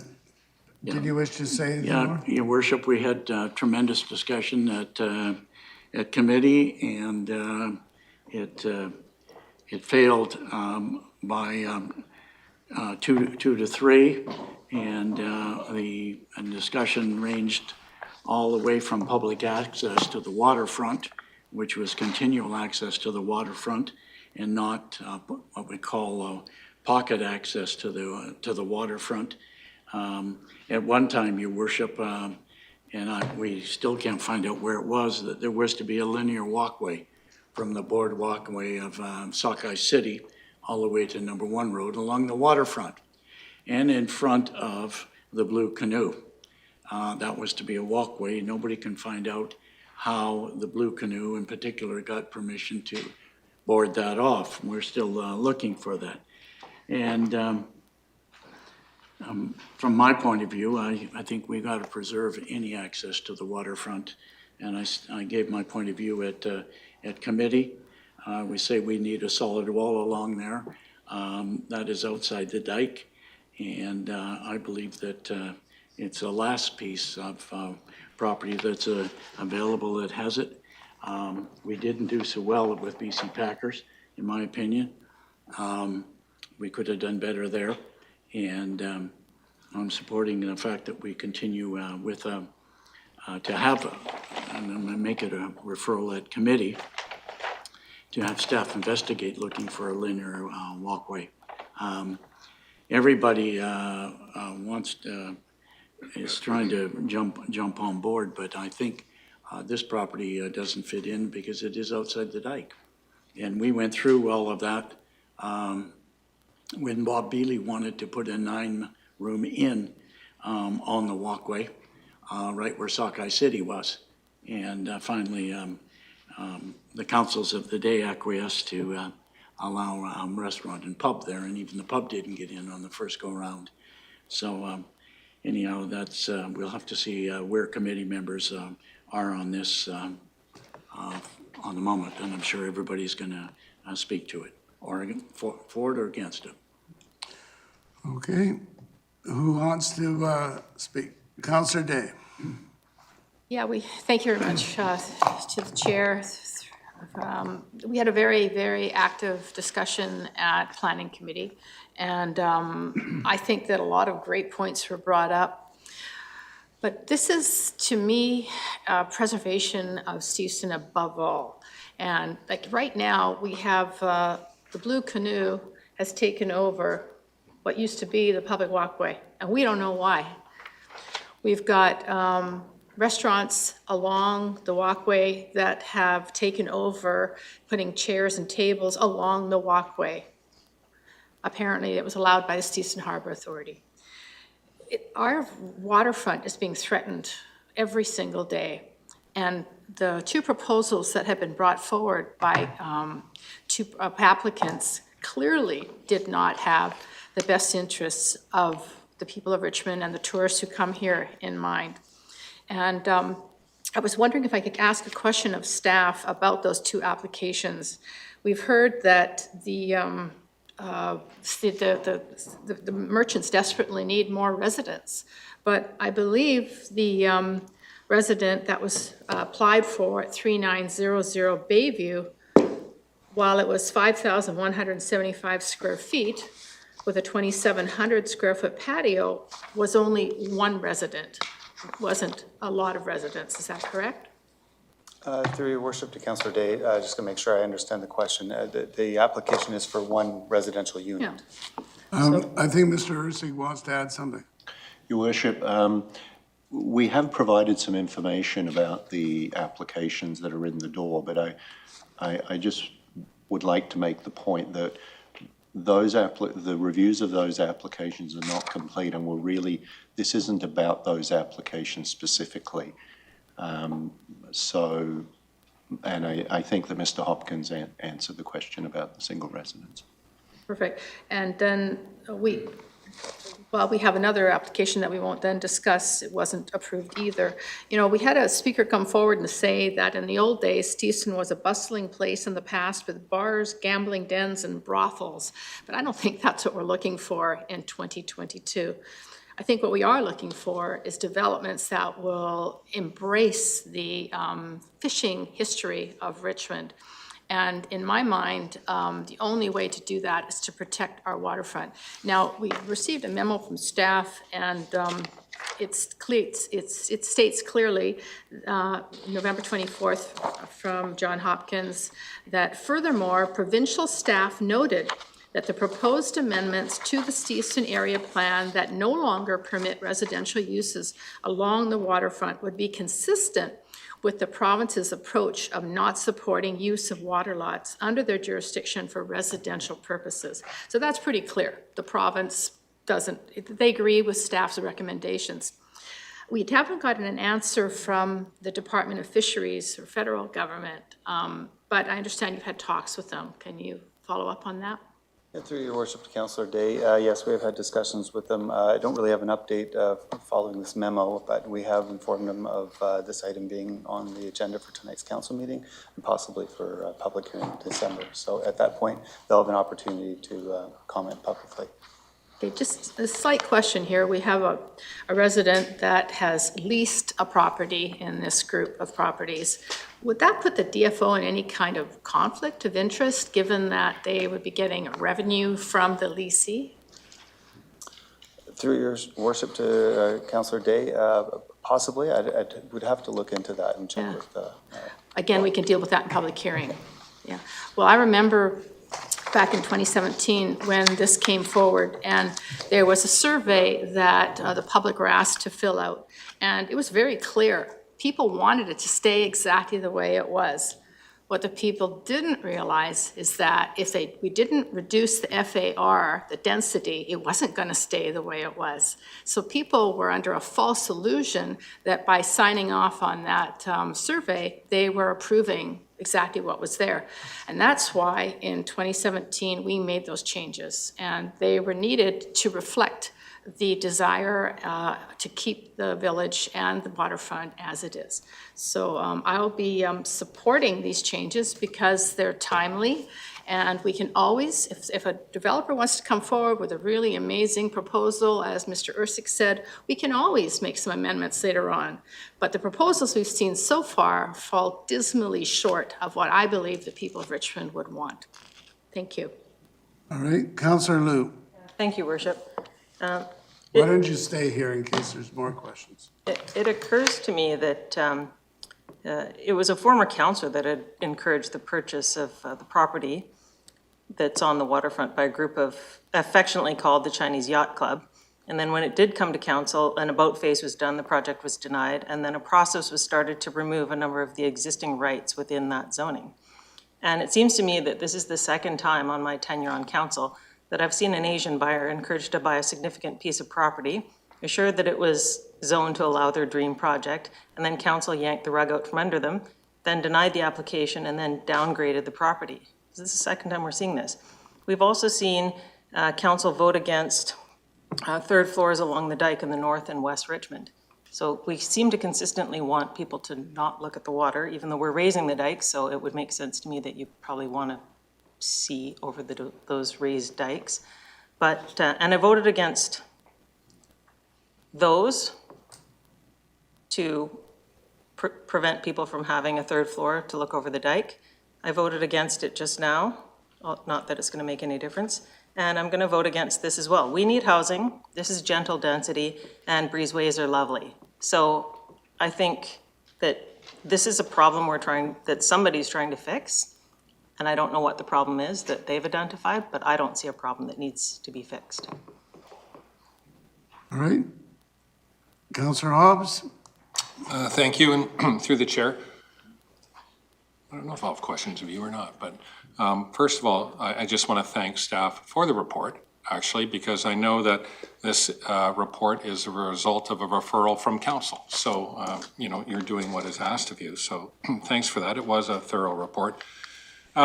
Just to be clear on a couple things for people that might be listening or looking at this later, the changes we're talking about tonight are changes to an existing plan. When somebody talks about retaining residential potential development in that area of Stevenson, that's not the change. That's allowed right now under current policy. So we're looking at changing that. And the current plan as it stands, not what we're talking about tonight, but the current plan was done in a very thorough consultative way, and the public did weigh in on it. And I have a slightly different interpretation of the survey results that have been expressed here tonight. I didn't quite see it exactly the same way. But in any case, these are the changes we're talking about tonight. The plan exists, and the plan allows for residential development right now. So one thing I'd also like to maybe encourage everybody on council to think about is we should be looking at policy separate from applications. I try to separate the applications that might be on the table somewhere from a policy discussion. So the height issue was dealt with. That was a close call for me. Now we're talking about the residential aspect to it. And I'd just like to focus on the policy aspect of residential versus any particular application, because we can deal with those applications later on. So when we're talking about this too, either decision is not the end of life in Steveston as we know it. So I wouldn't want to project it that way. One of the important things that we've talked about is public access to the waterfront. I think everybody wants access to the waterfront if you talk to people, and that is not going to be lost. Whether we have residential development on this portion of Steveston or whether we just have commercial and business. Access to the waterfront is going to be there, as will the boardwalk. For the boardwalk to exist in the future and to be joined up from the west side of the Blue Canoe Building to the DFO by Number 1 Road, development is going to have to happen. It's not going to happen without development. So it is the goal of council through staff's plan that we looked at just since I've been on council, and we all agreed that that was the plan. Eventually, the boardwalk is going to be joined up. Whether it's residential, whether it's commercial, whatever it is, that's the plan. And along with that plan, there's clear access points for the public to gain access to the waterfront. That's the plan we approved. That plan is in place. It is not changing. There are a couple obstacles in the way. Blue Canoe Building is one. Right now, it hasn't been sorted out. The Department of Fisheries at 1 Road isn't going anywhere anytime soon. And there's some complicated jurisdictional issues to work out. But the long-term plan is to have a boardwalk, regardless of whether we have residential here or not. So that's going to happen at some point. Maybe not in my lifetime, but it will happen. So I would just say that the idea of having commercial only is a little bit problematic to me. I think that it has been proven over and over again, and Steveston is no exception, that when you have commercial on top, or residential on top rather, and commercial on the bottom, that is a very effective way to develop. You can see it in False Creek, you can see it in Olympic Village, you can see it in Cole Harbour, you can see it at the foot of Number 2 Road in Richmond. That's an effective way to revitalize an area and to have 24/7 kind of presence in that area. Because Steveston does roll up at 9 o'clock. I live in Steveston and I'm there every day. And I'm down in that area a few times a week. So having residential is an effective way to keep it kind of populated. And we've heard about density, and there is a housing crisis. And yes, this might not be the most affordable housing, but as even our premier has said, when you build any kind of housing, there's always a domino effect, and people move up or people move into things that are vacated. So we have a housing crisis. So I would just say that don't allow applications to drive a policy decision. Policy should be looked at separately. We'll look at the applications later on. And I'm just about done, Your Worship. So I think having the residential development potential in this area is consistent with our policy. The lowering of the height limit that we just voted on, I did support that. I think that the mixed use is the vibrant, most demonstrated, purposeful, effective way to keep an area vibrant, lived in, and healthy for businesses. And I would just say that if you think that having just businesses or commercial is the answer, I mean, we just heard that I think 11 businesses are, under threat of closing or selling in Steveston. And if you look at the development along the Imperial Boardwalk, we've had a real problem occupying that. And we get lots of complaints from people just saying, why is that still empty? Well, it's still empty because it's a tough business environment right now. And when you think about who wants to occupy the second floor of any commercial development or business development, there's a very select group of people that want to do that because most people want to have storefront access on the ground floor. So just to wrap up, I support residential ability to develop in that area. I think it's very limited. The scope of it will be very limited because the opportunities are limited. And I will not be supporting the recommendation before us. So thank you, Your Worship. Councillor Wolf. Thank you, Your Worship. Just a couple of questions first to staff. So if this component does get approved, will it be lumped in with the previous one that was approved and go to public hearing? Through your worship to Councillor Wolf, yes, it would be part of that package. Great, thank you. My second question, through your worship to staff, is if a property in this stretch of Bayview is residential versus non-residential use, does it start at the same height? Or if it has a residential component, does the height of land have to be higher? Through your worship to Councillor Wolf, I think in both situations it would be the same height, whether it has residential or does not have residential. It would not impact flood elevations. Essentially, Bayview Street is the dike. And to the best of my knowledge, and I may have to refer to our Director of Engineering, who I believe is in the audience, whether there would be a difference in the flood levels for either use, but my understanding is there would not be. Okay, so yeah, thanks. If there's no one else jumping in on that, then yeah, I appreciate the discussion. There's still 3 or 4 more speakers to come, I hope. And I did hear the discussion at planning. I am in the same camp as Councillor McNulty and Councillor Day at this point.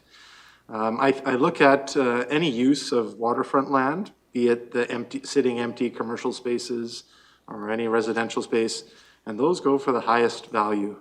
I can probably check on Airbnb and see something that has a water view is going to rent for a whole lot more than not. I agree with Councillor Hobbs that it's better to look at the kind of the policy of this as opposed to the individual projects, because I'll just stay away from those, because as staff have said and included in our memo, they don't actually meet a lot of the components and will have to get fixed up quite a bit anyhow. So I'm in support of the idea of keeping the waterfront away from residential use, because I used to be at work for a moving company, and I know whenever there's a building that's in an already crowded area, like you see Bayview in the summer, and now people want to move or load stuff in and out, it causes major disruptions to having to block off roadways, and it's just it would impact some city events, it'll impact the other users, owners in this area. And so I think overall, our policy should be to put housing and residential uses where they can provide the best for the majority of people, as opposed to just those high-end clients and users and potential residents who might benefit from allowing residents in this very small strip. I know people might say they live waterfront, but you have a road in front of you. This here does kind of counter anywhere else in Richmond other than the Woodward Slough community, perhaps. And so I would like to be in support of this motion that didn't make it through at planning, but I'm glad it's still here debated tonight. Thanks. Councillor Howe. Yes, Your Worship.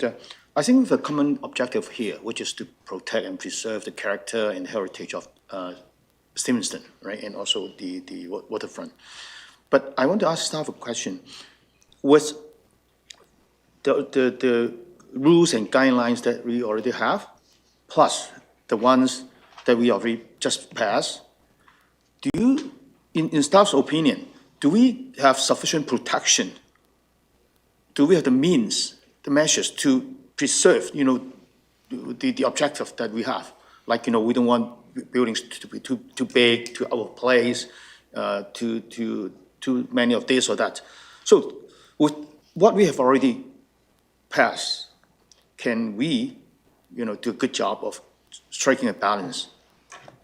Through your worship to Councillor Au, I believe we do. We have very robust design guidelines in the Steveston Area Plan. They've been established through public consultation. I think the change to building height is, somewhat minor in the fact that they could be considered on a case-by-case basis if there is building heights above 9 meters. And currently, right now, the tallest building we have on the waterfront is 15 meters. So we do not have an application currently that is at 20 meters. So, but there can be an opportunity for council to consider those on a case-by-case basis. Very good. Yeah. Well, I also agree that we should not let the applications that is coming to affect, our decision on more generic policy. as I mentioned, I think we have the common goal of preserving, Simmonston area and the waterfront. However, I think we don't need to go that far as to say, okay, no residential use at all. And with the tools that we already have, I think we can achieve that goal. I'm also a strong supporter of preservation and keeping the historical value, and also keeping the character of the area. However, I think the criticism that sometimes council move the goalposts far too often, I think that's a valid criticism. So I would not support the motion as is. And I think, as I mentioned, we got enough measures already. Councillor Heed? Thank you, Mayor. Just wondering, make a comment here, if we'd be having this debate, if there were no applications in the process, and I agree with everyone, we certainly have to separate the applications from the policy we're creating here. I think it is incumbent upon us to make the best policy at this time for this particular area. My understanding is we're only talking about 5 pieces of property, and we're only talking about south on Bayview on the waterfront. I agree with what Councillor Hobbs says when we start to look at the residential on top of commercial and all that. And that's what we've done elsewhere in the Steveston area, and that's what we continue to do elsewhere in Richmond. And I think the focus has to be what we want to do with that waterfront in that particular area. So I'm going to be supporting staff recommendations on this, Mayor. Councillor Gillanders? Thank you.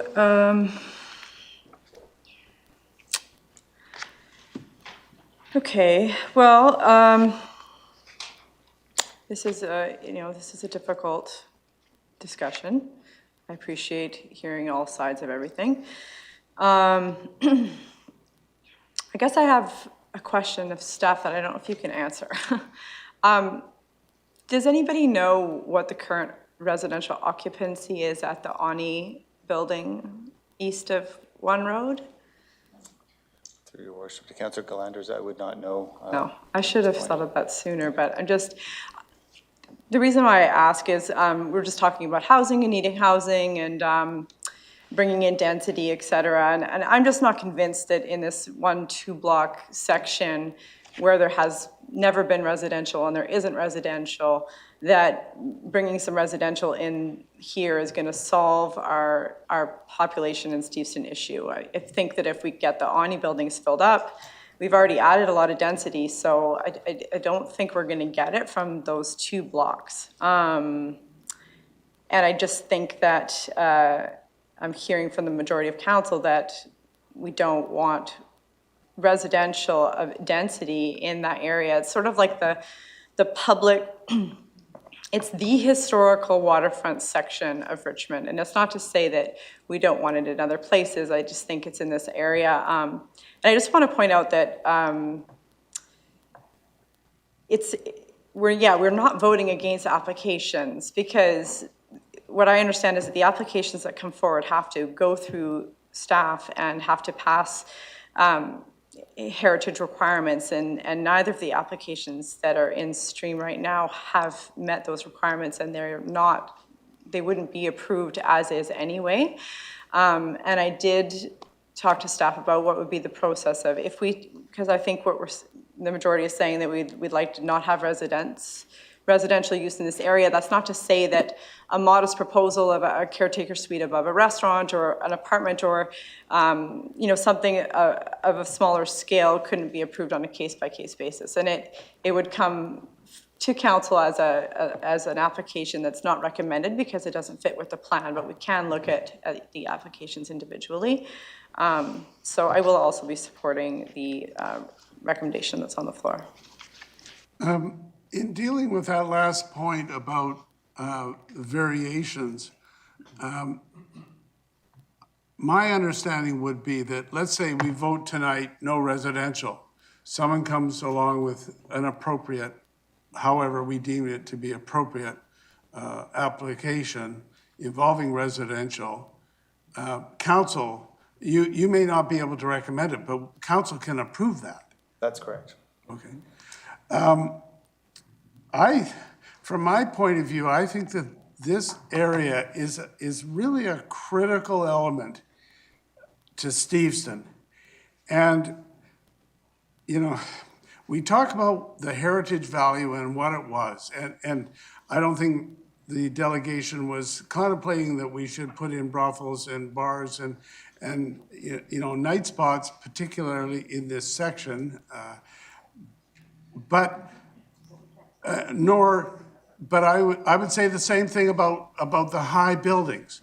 I mean, look at what council did. By the way, I did not support this, but look at what council did from Number 1 Road to the Britannia, all the BC Packers property, or best part to Britannia. Look at all those residents. Now, the suggestion is the merchants need more residential, more density to support them.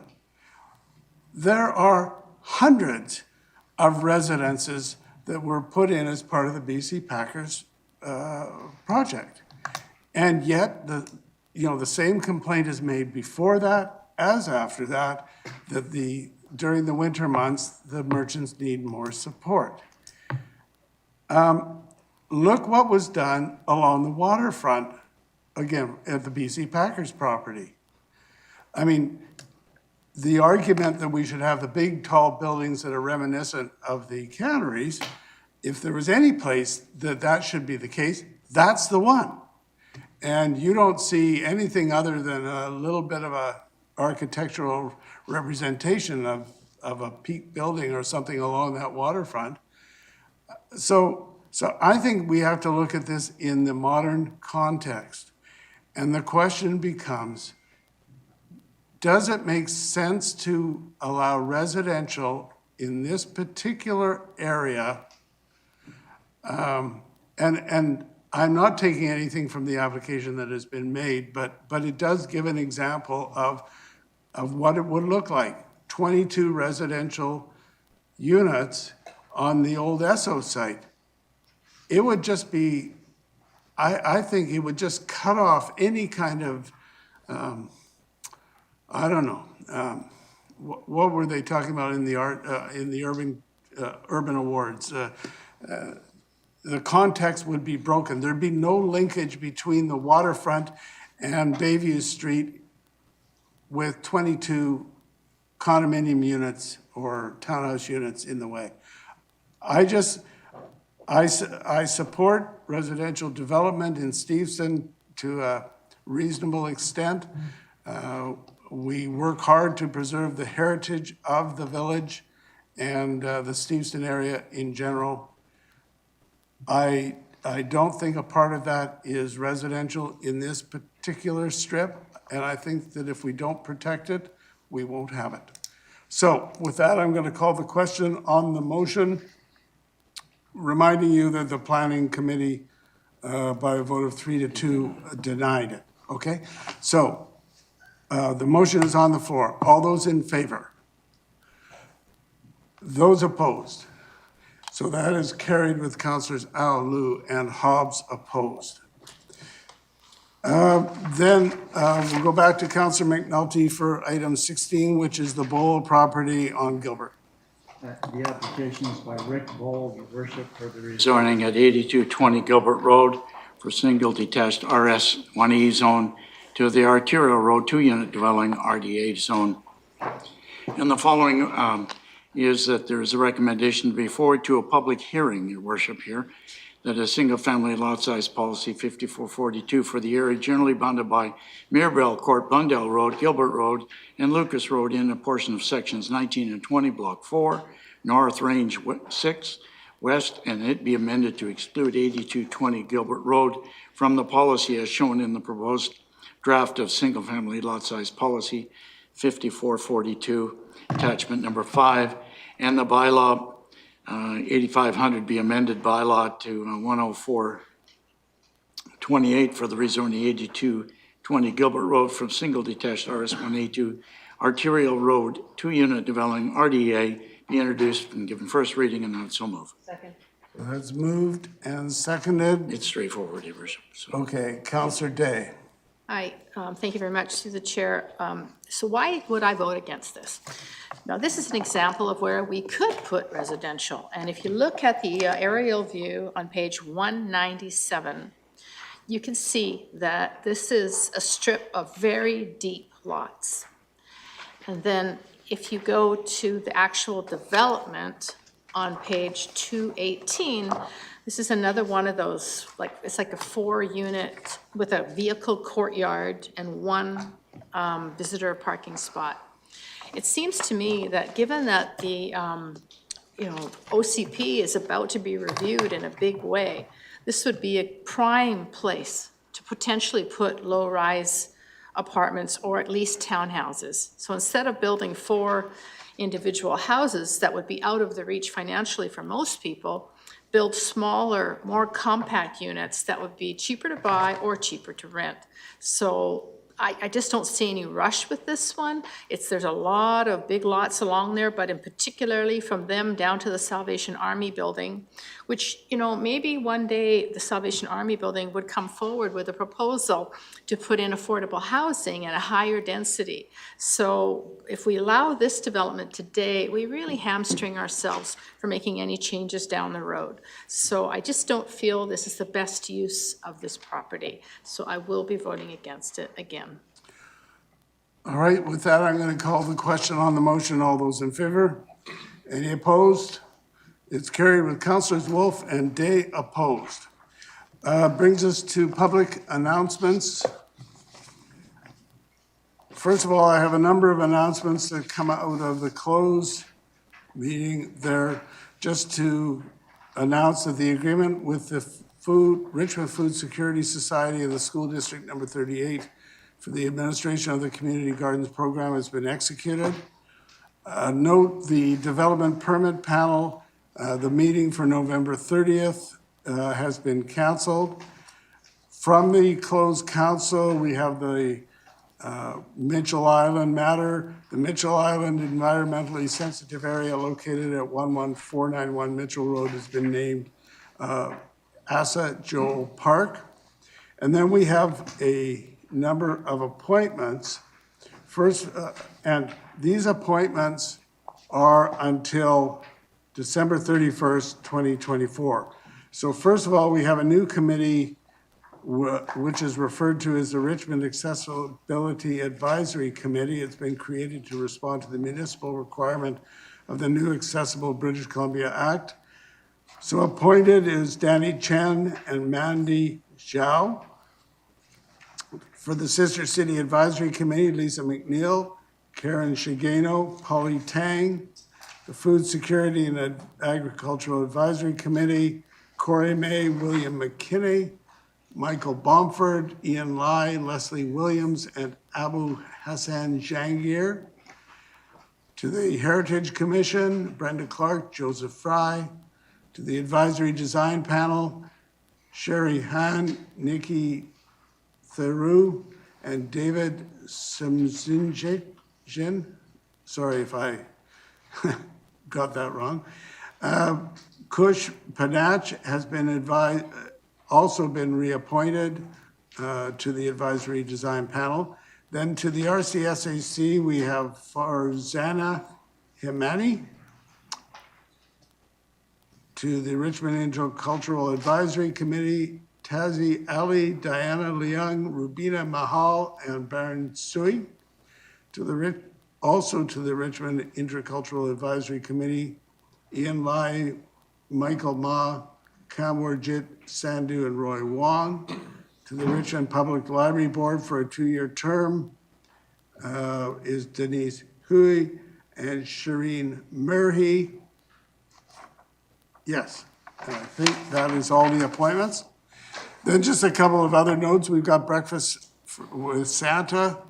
So there's going to be lots of breakfast with Santa this year. Families can have breakfast with Santa at several locations over the coming weeks. Stevenson Community Center on Sunday, December 4th. Cami Community Center on Saturday the 10th. Thompson Community Center on the 11th. So for details on how to register for these and other festive season events, visit the city website. And then secondly and lastly, the lighting of the Hamilton Fire Hall. The community is invited to join the annual celebration to light up the Hamilton Fire Hall number 5 on Monday, December 5th at 3:30. The festive light display will also include an afternoon of free activities, entertainment, and refreshments for all ages. So with that, we have bylaws for adoption. Thank you, Your Worship. There are 13 bylaws for final adoption with no noted opposition. Move all 13, Your Worship. Okay, that's moved and seconded. Any discussion on any of them? All those in favor? Any opposed? That is carried. Development Permit Panel. There are 2 recommendations for council. Recommendation 1, that the minutes of the Development Permit Panel meeting held on November 16th, 2022, and the Chair's report for the Development Permit Panel meetings held on October 20th, 2022, be received for information. And recommendation 2, that the recommendations of the panel to authorize the approval of changes to the design of the proposed landscaping and to the environmentally sensitive area compensation plan be considered to be in general compliance with the approved development permit for the properties at 2899 and 2888 Jow Street be endorsed and the permit so issued. Someone want to move it? Recommendation. Moved and seconded. Councillor Wolf. Thank you. Through your worship to staff, I just have 2 very brief questions about this one, if I may. So first off, just a few weeks ago, council approved a utility budget, which included a position of a staff person called Environmental Coordinator 2, which I think would have a role in habitat compensation. Would they, if they were hired by now, would they be involved in habitat compensation on a project or an issue like this? Through your worship to Councillor Wolf, that position, the full scope of the role has not yet been determined. The ESA development permits are reviewed by staff and policy planning and development applications with consultation from various departments.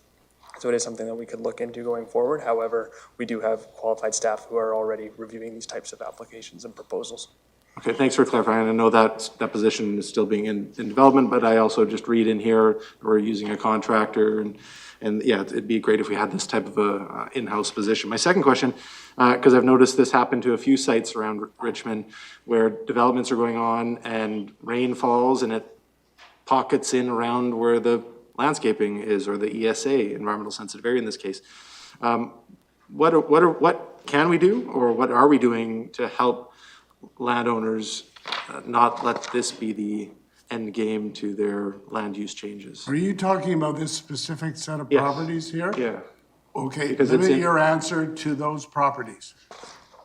Through your worship to Councillor Wolf, as it relates specifically to this property, there were a number of efforts that were undertaken by this site's arborist to make sure that the ponding that was exhibited on site was taken care of.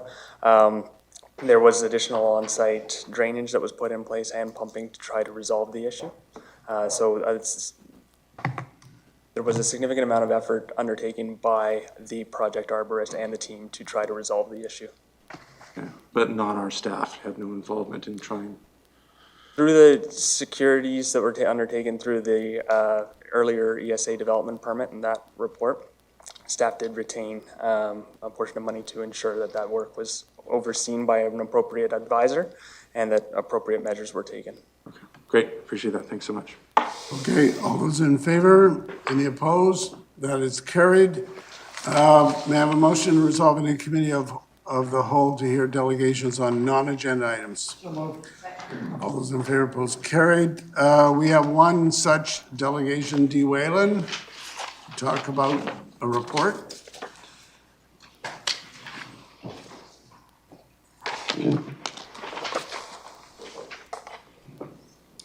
Good evening. My name is Deirdre Whalen. I'm a longtime resident of Richmond. And beside me is my colleague, Karen Giesbrick, who is also the author of the report that we have presented to you.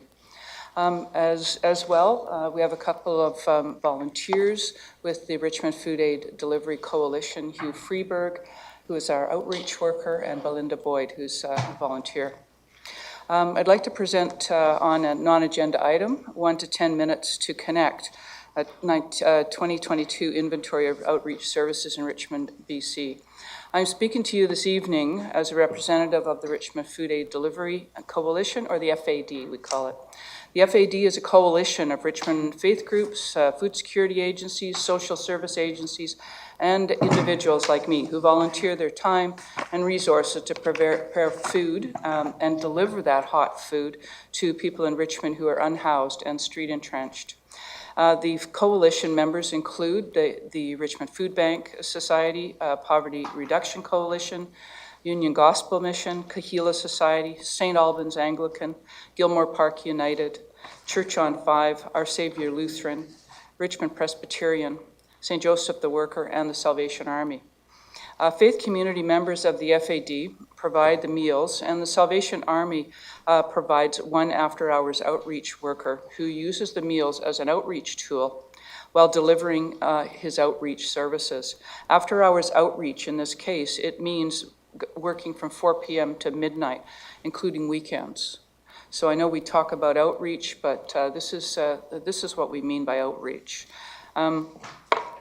When these folks started doing this work in 2017, the FAD produced 20 meals 5 nights a week, and now they are providing over twice that, at least 50 meals a night, and we're doing it 7 nights a week to people who are vulnerable, homeless, and they have no other service supports, or very few service supports.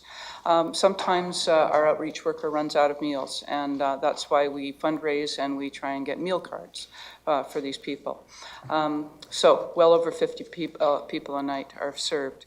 The trend of more unhoused people in serious situations is very worrying for all of us volunteers, and the FAD has been seeing things get worse year by year. In an attempt to accommodate this increasingly large gap in services, we asked the UGM to bring their mobile outreach van out to Richmond. This is how this started. And this became the impetus for this UGM report before you. UGM wanted to jump to the fore, that there's staffing issues and there's all kinds of things that they had to be concerned about, but they did agree to prepare an inventory report of Richmond's current outreach services so we could determine amongst ourselves what services are missing and what needs to be provided. So we're grateful to UGM and to our specialist, Karen Giesbrecht, who is a dietitian, who made up this excellent report. She went out and she surveyed a number of people and made recommendations for improvement to outreach services in Richmond. So if we turn to that report, and you've all got this in your kit, I believe, this report here. The title, 1 to 10 minutes to connect. We have multiple pages here of all of the things that were taken into consideration. But the key is that any outreach worker that goes, they have 1 to 10 minutes to provide all of these services. So it's a really important job. It's stressful, and it's increasingly worrying for us trying to cover that kind of a service. I wanted to refer you to some of the main points of the report, and what we'd like to emphasize is there's a difference between street outreach, in-reach, case management, and advocacy. We're talking about street outreach right now. There are barriers now to existing supports which make street outreach necessary. And the faith and community volunteers like us, we're willing to do some of the work, but we need the support in the form of professional staffing, and we need funded programs. It's important to realize, and I think we all know this, that if you don't measure it, it doesn't get done. So it's important to measure this, and we have been keeping stats, but we do need to have more fulsome measurements being done. A formal after-hours outreach mechanism that would monitor the ongoing need and respond to severe mental and physical health challenges. And I can tell you that we're seeing more and more serious situations as we go through. The city needs an after-hours facility other than the ER and the police station, which is where people end up going to now. And they need we need to have a place for outreach workers to take people when they want to connect with a program or when they want to get into housing. And finally, the more we work together collaboratively, and we're trying to do that as a coalition, and we hope the city will as well, we want to minimize human distress and the cost to our healthcare, our police services, and all of our city services. I want to bring us now to the Richmond homelessness strategy, which is up for renewal. Well, no, it's not up for renewal. It's we have yearly reports on the homelessness strategy. It's 2019 to 2029, so we're in the midst of it now. This is their vision statement. By 2029, homelessness in Richmond will be rare, brief, and non-recurring. Richmond is an inclusive community that works in collaboration to provide a continuum of housing and support services. It also states to achieve this vision, the strategy provides 5 strategic directions. 1 is to prevent pathways into homelessness. 2, support residents who are experiencing homelessness. 3, providing pathways out of homelessness. 4, fostering collaboration and capacity building among community partners. And to 5, communicate, research, and monitor homelessness. The strategy breaks down these 5 directions into 32 related actions. A number of those are things that are recommended in this report that we still haven't been able to achieve, and we have to move on. We see the report illustrates a positive way forward, and we would like to see in the homelessness strategy that we have a seat at the table where we can help you make the right decisions. All right, thank you very much. My suggestion is that we would have a referral of this, the letter and the report to staff for their analysis and comment and report back. I would so move that, Your Worship. Okay. Councillor Day? I certainly hear that extra help is needed. Is among that help, like you had mentioned, 24 hours a day service, or I guess staff, like, are you thinking like the Fox 80 car, or are you thinking mental health only, or Vancouver Coast Health Authority? Like what would that person or that office do, like specifically at night, because everything's closed? Well, right? this is a quite comprehensive report, but from our point of view as a coalition, we have 1 outreach worker that can't cover all of this time, working from 4 till midnight. We have 2 outreach workers, they can spell each other off. The only outreach that we really have in Richmond is 9 to 5, Monday to Friday, and people need services after hours. As a matter of fact, that's when we see the most serious cases, and we have nowhere to send them to. They can't go to the shelter because the shelter's full. They can't go to the warming center because it's not open during the day. They can't go to the mods because both the mods are full. There is nowhere for them to go. They're living under bridges, in the woods, in tents. Thank you for mentioning the snow was coming and for people, falling on sidewalks, because our folks have nothing. They have nothing. And they can't be referred to services if the services are full. Right. So, we're at wit's end. Would that requirement also require like transportation? So like if, the shelter did have space, that we could actually transport these folks? Yeah, our outreach worker now is using his own car to transport. And that's what you have to do. And when I was doing volunteering and feeding, if I had a place to take a person, then I would put them in my car and we would go. But at this point, there's nowhere to go. And there's no detox here. So if a person is ready to go into detox, we have to send them to New Westminster or to Vancouver or Burnaby. And we're displacing people who live in Vancouver and Burnaby with our own residents, having to send them to another detox. So that's why we'd like to sit at a decision-making table, because those are the things that we really need here to make a difference. Okay, thank you. Let's call the question then on the motion, referral motion. All those in favor? Any opposed? That's carried. Thanks for your presentation. Wish we didn't need any of this, but apparently we need more and more of it. So we have to work with you accordingly. So thank you. So thanks. Thank you. Okay. May I have a motion to rise and report? All those in favor, opposed, carried, and move adjournment. Okay, we're now adjourned. Thank you.